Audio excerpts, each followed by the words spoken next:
AJC Bose রোডে মর্মান্তিক ঘটনা, ভাড়া নিয়ে বচসা থেকে বিপর্যয়। শহরের রাস্তায় বাস ভাড়া নিয়ে যাত্রী ও কন্ডাক্টরের বচসা নতুন নয়, কিন্তু সেই চেনা ঘটনারই এবার ভয়াবহ পরিণতি হলো। অভিযোগ, চলন্ত বাসের ভেতর থেকে এক যাত্রীকে ঠেলে ফেলে দিলেন কন্ডাক্টর। গুরুতর জখম হয়েছেন ওই যাত্রী। ঘটনায় খুনের চেষ্টার অভিযোগে কন্ডাক্টরকে গ্রেফতার করেছে পুলিশ। বুধবার দুপুর 12টা নাগাদ পুলিশ সূত্রে জানা গিয়েছে, ঘটনাটি ঘটেছে এজেসি বোস রোড ও রৌডন স্ট্রিটের সংযোগস্থলে।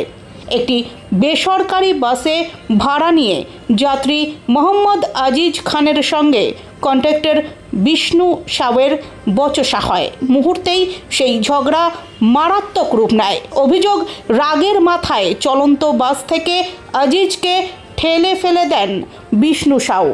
গুরুতর জখম অবস্থায় মোহাম্মদ আজিজ খানকে এসএসকেএম হাসপাতালে ভর্তি করা হয়েছে।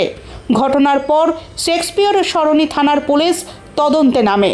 সিসিটিভি ফুটেজ খতিয়ে দেখে সংশ্লিষ্ট বাসটিকে শনাক্ত করা হয়।